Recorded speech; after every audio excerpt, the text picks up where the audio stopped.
The Last of Us Season 2, Episode 1 is okay. I'm going to be doing this off of memory. This isn't going to be a professional review in the slightest, so here we go.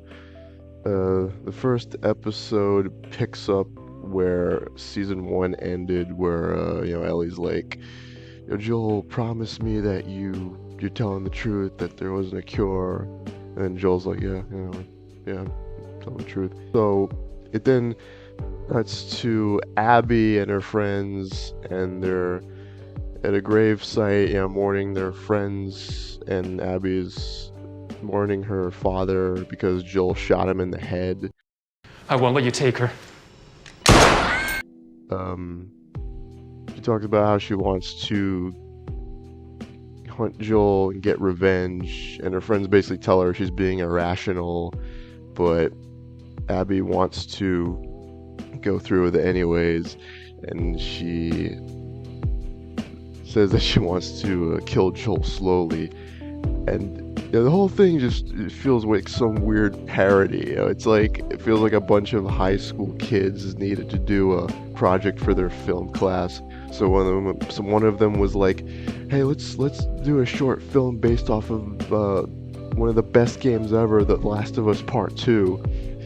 And it's like it's so weird seeing Abby not bulked up. Like, I know she's not meant to be in this scene, and she's probably not like for the rest of the show, because I remember they said they couldn't find a person who fit her physique. So I'm just curious to see how she's gonna beat Joel at the PGA tours. It then cuts to 5 years later where Ellie's fighting this big ass dude, and she gets him in a headlock, to which Jesse has to tell her to back off. So then Ellie starts walking around the town of Commie Jackson. This is the commune. We're communists. Right. There's some construction going on, and a guy is opening a pipe, and it appears to look like a bunch of twigs are blocking the pipe. Remember that for later. We didn't see Joel in a house working on a fuse, and then Dina comes in, and I really like the casting choice. I think she's spot on. She nails Dina. And it sucks because, like, when you put her next to Ellie, it just shows that Bella Ramsey just doesn't do it for me as Ellie. Like, she's a good actress, but she just isn't the same as Ellie in the game. So then, at some point, Ellie is out hunting with Tommy, and then Tommy tells her that she's going to be out guarding the fence, but Ellie doesn't want to do that. She wants to go on patrol. So after a bit of bickering, Tommy finally gives in, and he also tells her not to tell anyone about her immunity, to which then Ellie starts running around like a retard shouting that she's immune. About that. I got bit, everybody! Hey. I got bit! Hey! I'm immune! Whoa, It's just good dumb, man. Like, it's just not in character. Like, this Ellie would not do this in the game. There's a scene where Joel is sitting in a room with Maria and her son. Niggers! It's crazy. Like, I keep forgetting that this is supposed to be Maria. For context, this is what Maria looks like in the game. And if you have any pattern recognition skills, you probably notice how Hollywood fucking loves to do this shit, man. Like, they love to race swap, especially Disney. They love race swapping every character and showing interracial couples to show how diverse and inclusive they are. It's totally not to get a high ESG score from BlackRock or anything. You have to force behaviors, and at BlackRock we are forcing behaviors. If you don't force behaviors, whether it's gender or race or just any way you want to say the composition of your team. So then Joel goes to his therapist's house, and I think it works. I think it adds context to Joel trying to get 20 years worth of survival off of his chest. And here you find out that Joel is the one who killed Eugene, the therapist's wife, and his therapist resents him for that. For context, Eugene is a character that you find in part 2. He's basically this guy who like builds stuff. He's sort of this genius, and he has this weed basement. So yeah, there's that. You shot and killed my husband. You killed Eugene. And I resent you for it. No, maybe a little more than that. I hate you for it. Now that I remember it, in the game, Dina says that Eugene died from a stroke. But now I'm thinking that the writers are retconning that into Joel killing Eugene and then lying to the community about how he died to make Joel look like a bigger douchebag. And his therapist is clearly resentful towards him, so now I'm guessing that she's going to tip Abby off to his location in the next episode.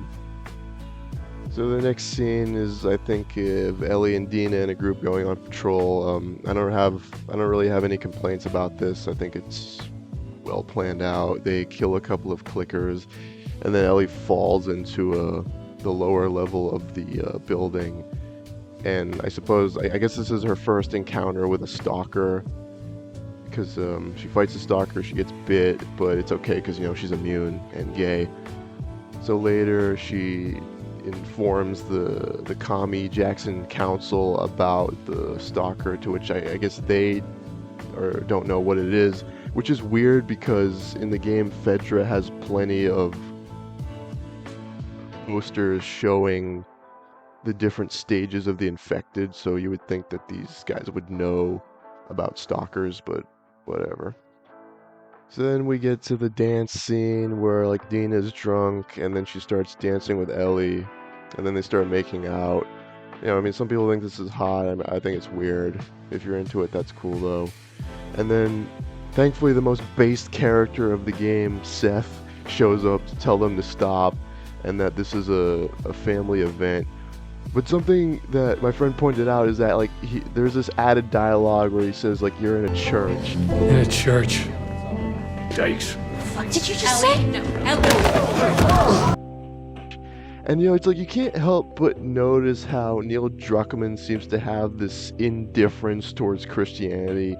I mean, in season 1, the character of David and, you know, his group of cannibals, he adds that there's like this Christian group, and like, even though like David's this cannibal and possibly a rapist.